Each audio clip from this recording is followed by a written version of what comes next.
वैसे आज प्रधानमंत्री नरेंद्र मोदी ने भी विरोधी दलों के अलायंस की बात की। मोदी ने कहा कि विरोधी दलों ने मोर्चा बनाया है, लेकिन इस अलायंस में शामिल नेताओं को देश की नहीं अपनी अपनी फिक्र है, इसलिए सब साथ साथ आए हैं। असल में मोदी आज सुबह गुजरात में थे। आज सरदार वल्लभ भाई पटेल की जयंती है, इसलिए मोदी केवड़िया में स्टैच्यू ऑफ यूनिटी पर हुए प्रोग्राम में शामिल हुए। कई नए प्रोजेक्ट्स का शिलान्यास किया और इसके बाद मोदी ने कहा कि अब 31 अक्टूबर भी 15 अगस्त और 26 जनवरी की तरह राष्ट्रीय पर्व बन गया है, राष्ट्रीय एकता का दिन बन गया है, लेकिन इस वक्त सावधान रहने की जरूरत है। मोदी ने कहा देश में चुनाव का माहौल है, इसलिए अब सत्ता के लालच में तमाम पार्टियां साथ आ रही हैं, लेकिन इनका मकसद देश को जोड़ना नहीं, देश की एकता को खतरा पैदा करना है। ये पार्टियां इसी कोशिश में लगी हैं, इसलिए देश के लोगों को सावधान रहने की जरूरत है। अभी देश में चुनाव का भी माहौल बना हुआ है। राज्यों में चुनाव की प्रक्रिया चल ही रही है और अगले साल लोकसभा के भी चुनाव होने वाले हैं। आपने देखा होगा कि देश में एक बहुत बड़ा पॉलिटिकल धड़ा ऐसा है जिसे सकारात्मक राजनीति का कोई तरीका नहीं दिख रहा। दुर्भाग्य से ये पॉलिटिकल धड़ा ऐसे ऐसे हथकंडों को अपना रहा है जो समाज और देश के खिलाफ है। ये धड़ा अपने स्वार्थ के लिए देश की एकता अगर टूटती भी है तो उनके लिए उनका स्वार्थ सर्वोपरि है। ये लोग देश की एकजुटता पर चोट करके अपना राजनीतिक हित साधना चाहते हैं। देश इनसे सतर्क रहेगा तभी विकास के अपने लक्ष्यों को प्राप्त कर पाएगा। और इसके बाद मोदी ने इशारों इशारों में यह भी बताया कि विरोधी दल देश की एकता को खतरा कैसे पैदा करते हैं।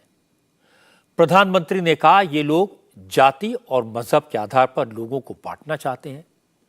मोदी ने कहा कि सत्ता हथियाने के लिए ये लोग आतंकवादियों और देश विरोधी ताकतों का भी साथ देते हैं।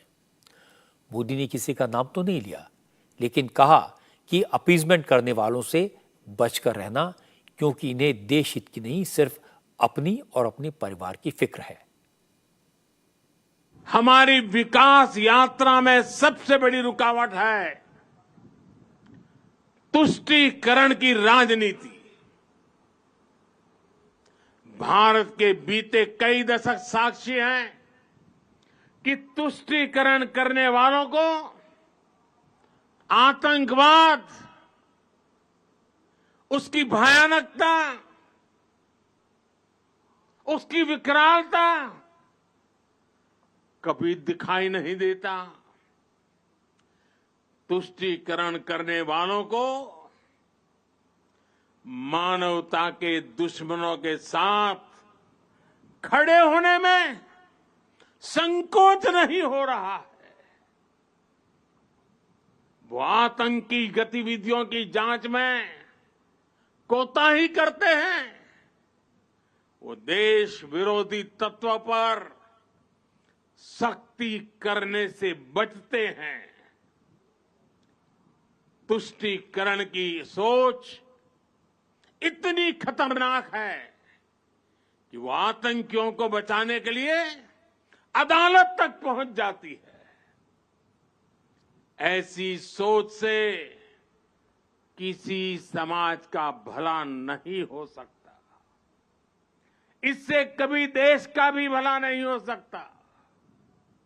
एकता को खतरे में डालने वाली ऐसी सोच से हर पल, हर समय देश के हर कोने में हर देशवासी को सावधान रहना ही है। नरेंद्र मोदी राजनीति के चतुर खिलाड़ी हैं। स्टैच्यू ऑफ यूनिटी पर एकता दिवस के मौके पर मोदी ने विपक्षी एकता को देश की एकता के लिए खतरा बताया। मोदी का इशारा दो इश्यूज की तरफ था।